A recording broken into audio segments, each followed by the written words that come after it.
si Moon nagbo-basketball dun sa subdivision, dun sa court. And nakakatawa siya tingnan. Para siyang, nakakatawa, nakakakilig na nakikita ko siyang nagbo-basketball. Hindi ko kasi dala yung kamera. Pero kinikilig ako kanina nakikita ko siya nagbo-basketball. Kasi yung tagal niya na din nag-stop mag-basketball. Kasi wala siyang kalaro. Kasi nandito siya sa lugar namin, sa Cavite. Wala siyang kakilala. Ngayon, lagi na siyang naglalaro doon and may mga friends na siya. Yan lang, nakakatawa. Ang galing niya ganun yung maganda sa mga lalaki eh. Kunyari sa basketball, makita ka lang nakatayo tapos, ikaw, maglalaro ka ba? Yung, sasali ka nila agad. Ewan ko sa babae kung ganun. Parang hindi. Nagre-reply lang ako sa mga YouTube comments. And, I'm having my shake with me. The best shake ever. Ito yung shake ko lagi. And, yeah. Nakakatuwa dito kasi all pack na siya ng lahat ng fruits and vegetables. Ang sunod na kain ko na is lunch. By the way, nagtimbang ako kanina. Yes, bumaba. Hindi ko sabihin muna. Next time na lang paghalataan ng bumaba. So, yon. I want to say hi kay Liziel Cook, kay Ate Portia Inakay, kay Ana Deng Dopamine. Sino pa ba? Kay Makeup and Polish. Kay Sis Dek.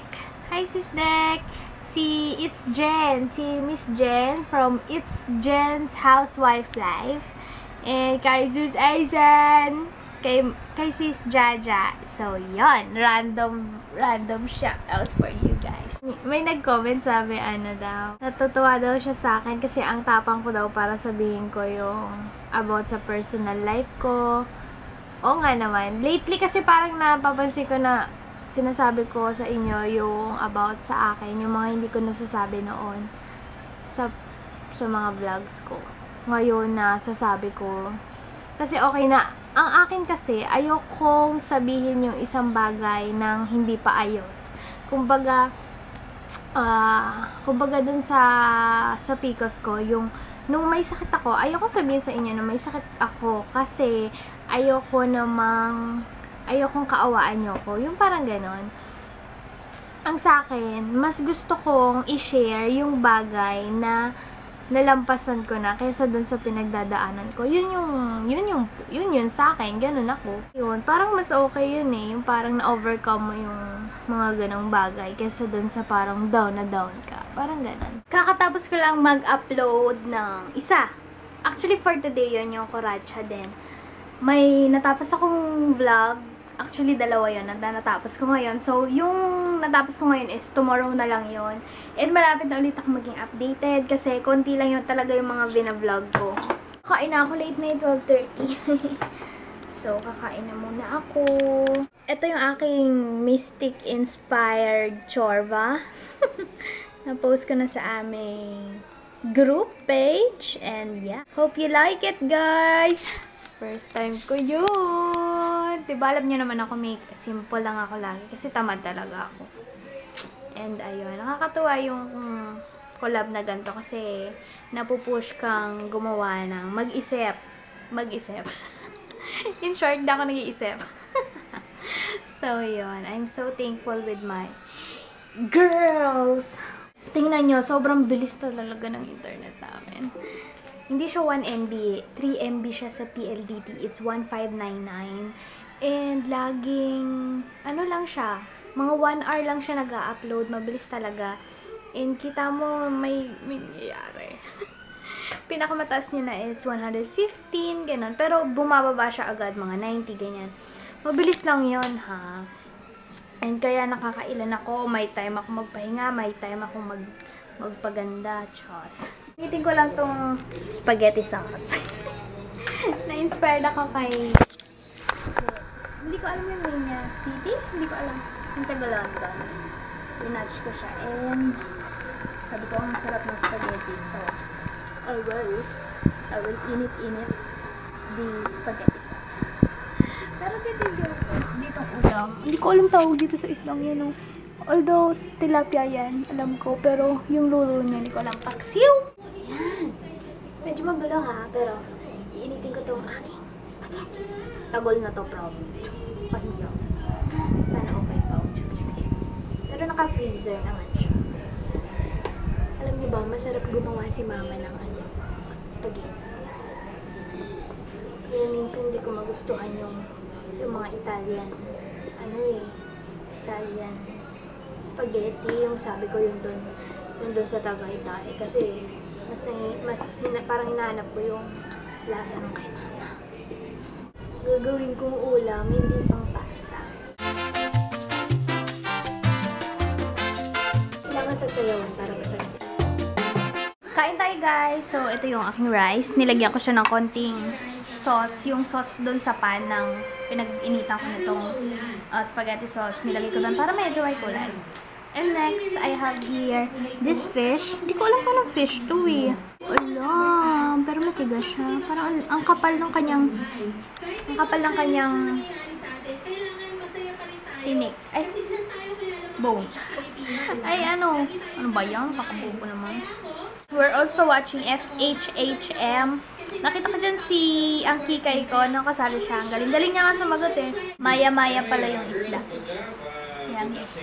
Ayoko nung isda na parang bangus, yung parang magganit yung kanyang laman. Gusto ko yung medyo madulas katulad ng tilapia, ganito, dalagang bukid. Masyadong matakaw si na mama sa chocolate. Ka-off, nakasarap pala tong aking bintana, kaya pala walang hangin. Kaya di ba nagbigay yung kapatid naman sa amin ng chocolates? Tinatago ko yun, pati yung mga rice crackers, yung mga junk food, you know, tinatago ko kasi mabilis maubos. Pag nilagay ko dun sa baba, ubos na nila. So ngayon, ito naman, kasi ilang beses na ako nila kinukulit na, yung chocolate. So yan, bubuksan ko naman, ha? Bibigyan ko na kayo, ilalagay ko ulit dito sa aming, visitor street. Visitor street ang tawag eh, no? Kasi tuwing may bisita, pwede sila kumuha dyan.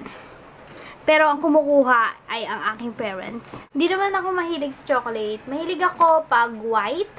Mahilig ako pag Reese's. Mahilig ako pag Butterfinger. Lagay lang tayo dito. Salted chocolates. Orasan ko to. I mean, lagyan natin ng date. Mabilis lang ito maubos, promise. Ayan. Yan lang muna. Ayan, ha? So, what else? What's this? Ito yung, I think ito yung mga flavors. Yeah. Ito yung mga flavors nila. Init na ako kasi pinatay yung electric pan. Tingnan naman. Kahit talaga anong ingat ko, tumatama talaga yung mga nails ko pag inaayos ko. Kigil. Ingat na ako. Tapos pagtingin ko, merong bangas na naman itong medyo wet ko pa na nails. Tapos maya-maya, ito naman. Ano ba yan? At saka by the way, may nakakita sa kapatid ko. Si Marjo Ishibashi. Tama ba? Ayan, Marjo. Yun. So, may nakakita sa kapatid ko dun sa school. Si Marjo Ishibashi. Kasi ang alam ko, magka-schoolmate sila. Tinagsagad ako ng kapatid ko kung may kakilala akong gano'n. Sabi ko, yun nga yun sa YouTube, yung nagwa-vlog dyan sa school nyo. So, yan. Hi, Marjo! Thank you dahil kinulbit mo yung kapatid ko. Nagulat siya. Galing si Mon sa gym and papagalitan to ng kapatid niya kasi alas 5 na. Dapat alas 5 yung alis namin. Pero ano na, 5:30 nakakauwi niya lang galing gym. 30 minutes lang pumawan. Sabi niya pa sa akin kanina, 5 ha? 5 ang alis. Okay, 5. Ayun, lagot ka. Punta kaming MOA kasi may imimit yung kapatid niya. So, ayan. Vlog. Papatingin si nanay sa akin. May nag-comment nga pala, hindi ko na nireplyan kasi sabi niya, ba't hindi kami naka-seatbelt? Katulad niya, hindi ako naka-seatbelt kasi pag nagvo-vlog ako, minsan pag nakita niyo akong hindi naka-seatbelt, nandito lang kami sa subdivision, ang speed lang namin is 10. Tapos yung isang video naman, medyo 30. O sige, 30 or, ay hindi, 20 lang yung speed. Ganun lang. Hindi yung nasa highway. Naka-seatbelt ako, lagi, as in, paglabas pa lang yung tipong mabilis na seatbelt na agad. Saka hindi kami lumalabas ng hindi naka-seatbelt. Yung pag subdivision, alam mo yung kakaupo mo lang, ganun. Minsan hindi pa naka-seatbelt. Kaya pasensya na. Ito na kami sa SM Noa. Wait man. Then, Sobrang traffic. Alam mo na, Friday. Namiss ko si Mamoy. Maakbay ni Mamoy. Namiss ko Mamoy. Miss ka na nila. Miss ka na. Miss ka na? oh, ikaw ba naman mag-drive na gumukulo yung tiyan? Nadudumi na siya kanina. Eh ako, sakit na yung pantog ko kasi pulong-pulo na yung ano ko, wiwi. Ayun, sabay kami dun sa parang shed. Tapos, wala na. Nakawiwi ako, siya hindi. Ngayon lang siya nakadawi. Kain muna kami naman ng dinner dito sa Bellibong bonus lechon belly de Cebu. Kain namin. Kain na kami ng yan. Ito yung Cebu lechon and langka from Kamay Kainan. Galing oh, nag-happy sila. Woo! Ay, wala na. Babae din pala. Uy, go! Tapos lang namin kumain ng Yo Frost. Umorder din suma ng yogurt. First time umorder nito ng solo. And we're busog na. Shoot! Stars on 45 na. And ang ganda-ganda ni Karien. Pero kompleto sila ngayon. Pero talaga nasa stars na kay Karien.